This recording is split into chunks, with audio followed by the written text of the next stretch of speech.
아니지. 한 번 시작하고 나면 네, 들으신 가사처럼 무슨 일이든 처음은 늘 힘들죠.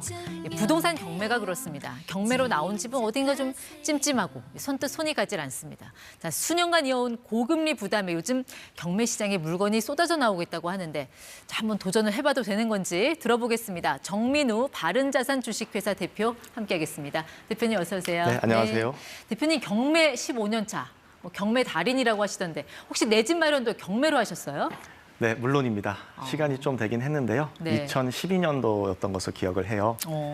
서울 강서구에 있는 한 예. 아파트를 경매로 낙찰받았습니다. 얼마에 낙찰 받으셨어요? 그때? 정확히 3억 2천만 원의 낙찰을 받았고요. 대출은 약 2억 원 정도 받았으니까 실투자금은 약 1억 2천만 원 정도 그래요. 들어간 셈이네요. 그걸 팔아서 수익을 내면서 물론입니다. 네. 약 한 3년 정도 뒤에 팔았던 것으로 기억을 하는데요. 많은 수익을 얻진 못했지만 네. 그래도 좋은 경험을 했습니다. 그런 식으로 이제 경매를 꾸준히 하면서 이제 이걸 업으로 삼고 계신 거잖아요. 네, 맞습니다. 근데 이제 분명 도전을 해볼 만한 시장인 것 같긴 한데 제가 뭐 드라마를 많이 봐서 그런지 몰라도 경매하면 막 이렇게 딱지 붙은 집 이런 게 떠올라서 이게 선뜻 손이 가질 않거든요. 요즘 뭐 시장 분위기는 어떻습니까? 네, 아주 예전 얘기고요. 지금은 뭐 대학생부터 뭐 노인분들에 이르기까지 경매 시장 자체가 상당히 대중화되어 있어요. 매물이 많이 나와 있어요. 매물도 지금 이제 자료 보시면 아시겠지만 일단 낙찰률도 많이 떨어져 있고요. 네. 낙찰가율도 생각보다 그렇게 높지가 않습니다. 일단 매물이 한 3,493건? 그러니까 전국 아파트 기준인 거예요? 물론입니다. 예. 지금 주거용 경매는 약 10,000건 정도 나와 있는데요. 아파트가 3,000 한 중반대, 빌라도 한 그 정도 되고요. 많은 거예요? 지금이 11월 기준으로 예. 9월, 10월에 비해서 무려 20% 이상 급증했습니다. 그래요? 누군가 던지고 있다는 얘기잖아요, 경매. 던진다는 개념도 맞겠지만요. 네. 이자를 제때 내지 못해서 나오는 경우가 많거든요. 일단은 금리가 한동안 계속 고금리 상태로 너무 오랜 기간이 있었고요. 네. 지금 뭐 최근 피벗이 일어났다고 하지만 실질적으로 가상금리가 뭐 낮아지지 않고 있기 때문에 네. 이제 속된 말로 영끌하신 분들 그런 분들의 매물이 좀 나오는 편이고 예. 두 번째로는 지금 이제 대출 규제가 좀 타이트한 편이에요. 네. 그래서 예전에는 경매가 나온다고 해서 그게 무조건 끝까지 진행되는 것은 아니거든요. 중간에 뭐 급매물로 소화가 된다든지 그렇죠. 이렇게 예. 되는데 지금은 그런 급매물로 필터링 자체가 되기가 어려운 시장이기 대출 규제 때문에 때문에. 그렇습니다. 그래서 좀 더 경매 매물이 더 늘어나고 있다. 이렇게 보시면 되겠습니다. 일단 저렇게 낙찰 받으면 매매보다 확실하게 싸게 사는 건 맞아요? 이건 낙찰 가율을 봐야겠죠? 물론입니다. 낙찰가율은 네. 감정가 대비해서 낙찰된 금액의 비율인데요. 네. 뭐 예를 들면 뭐 10억짜리 아파트를 예. 8억에 낙찰받았다면 80%가 되는 거예요. 지금 전국 기준으로 10월이 87.2%, 서울이 97%. 물론입니다. 예. 그런데 서울이 좀 다소 저렇게 높게 나온 이유는 특정 지역, 사람들이 선호하는 그런 강남 3구라든지 네. 그런 지역에 지금 낙찰가율이 100%를 넘어서고 있어요. 그래서 약간 평균을 약간 끌어올린 네. 그런 개념으로 봐주시면 되겠습니다. 평균 그 낙찰 가율이 97%라는 얘기는 이제 10억짜리 집이 있다. 네. 9억 7천에 낙찰을 받았다라는 건데 별로 그 메리트가 없어 보이는데요. 그게 어디까지나 평균입니다. 네, 그래서 물론 60%, 70%인 아파트들도 있고요. 네. 지금 말씀드린 대로 특정 지역이 너무 고가 낙찰이 나오고 있기 때문에 예.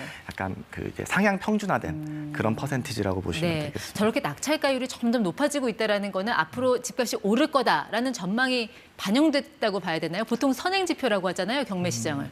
꼭 그렇게 볼 수도 없는 게요. 사실 낙찰가율 자체가 많이 올라가지는 않았어요. 경매 매물이 많이 늘어난 것은 맞지만 낙찰가율은 거의 80% 중반대를 항상 유지했었거든요. 네.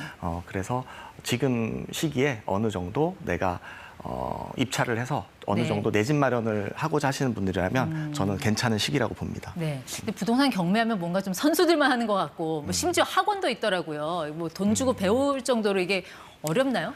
저는 개인적으로 학원은 조금 비추천을 드리고 싶고요. 그냥 책 몇 권 정도만 보셔도 네. 얼마든지 내 집 마련 정도는 하실 수가 있어요. 네. 그래서 책 보시고 요즘 또 유튜브 영상도 예. 잘 돼 있기 때문에 굳이 뭐 돈을 투입하실 필요는 없을 것 같습니다. 일단 내가 원하는 물건이 있는지부터 확인을 해야 되잖아요. 어디 들어가서 보면 돼요? 일단 대법원에서 제공하는 그 포털 검색창에 법원 경매 정보라고 예. 검색을 하시면 돼요. 무료죠? 전국의 모든 부동산을 무료로 볼 수 있습니다. 네, 그래서 거기서만 보셔도 되고 네. 내가 조금 편리하게 보고 싶다 하시면 유료 경매 사이트가 있는데 이런 것들도 뭐 월 몇만 원 수준에 뭐 2달 뭐 이렇게 공짜로 활용하실 수도 있으니까 네. 비교해 보시면 좋을 것 같습니다. LH나 SH 이런 사이트 가도 무료로 볼 수 있던데 유료 정보 사이트랑 뭐 좀 차이가 있는 거예요? 아무래도 정부에서 제공하는 거나 그런 이제 공공기관에서 제공하는 것들은 네. 정보 자체를 내가 직접 찾아야 되는 번거로움은 있어요. 네, 그래서 시간이 조금 많으신 분들은 예. 활용하시면 좋겠고요. 그런 차이가 있습니다. 근데 경매에서 가장 중요한 게 정말 이 집이 깨끗하게 내가 안전하게 들어갈 살 집인지 그 권리 분석을 잘해야 되잖아요. 이때 꼭 확인을 해야 될 서류라면 뭐가 있을까요? 여러분들께서 아주 어려운 사건이 아닌 뭐 일반적인 주거용 경매, 아파트 빌라 정도를 하실 거라면 사실 권리 분석은 크게 걱정하지 않으셔도 돼요. 네. 90% 이상은 안전한 물건인데 그래도 보셔야 된다면 예. 현황 조사서, 그다음에 건축물 대장 정도 이렇게 보시면 좋기는 해요. 현황조사서를 뭘 보자는 거예요? 현황 조사서는 경매가 들어오면 집행관님이 실제로 그 아파트 빌라에 찾아가서 예. 배를 누르고 누가 사는지 조사해서 적은 문서를 얘기하거든요. 그러면 내가 임차인의 보증금이 얼마인지 이런 것들을 알 수 있는 서류고요. 네. 건축물 대장은? 건축물 대장은 혹시 예를 들어서 뭐 빌라인 경우에는 예. 이런 근생 빌라 같은 것들이 있을 수 있거든요. 그럼 그런 것들이 주차 문제라든지 네. 대출 문제 또 여러 가지 이게 사람이 살 수 없는 경우도 있어서 좀 주의 깊게 보시면 좋겠습니다. 네. 어쨌든 낙찰 받으려면 입찰가를 잘 써야 될 텐데 대표님은 어떻게 그걸 뭘로 판단해서 써내세요? 저는 반드시 낙찰받는다는 각오로 가거든요, 법원은. 네. 그래서 경매로 접근하실 때 약간 운에 기대시기보다는 네. 내가 어느 정도 싸게 받을 것인지 명확한 목표를 정해두시고 그렇게 접근을 하셔야 돼요. 일단 현장 가서 주변 시세부터 확인해야 될 것 같은데. 물론입니다. 감정 가격을 신뢰하시기보다는 네. 실거래 가격, 그다음에 현재 나와 있는 매물 중 최저가 네. 요 두 가지를 기준으로 먼저 보시면 좋겠습니다. 그래서 대표님만의 어떤 낙찰 잘 받는 뭐 꿀팁 뭐 이런 거 있으세요? 꿀팁이요? 저는 일단 관리사무소를 조금 직접 가는 편이고요. 왜요? 이유는 그 경매 나온 집들은 관리비가 미납돼 있는 경우가 있거든요. 그랬을 때 얼마인지 물어보면서 네.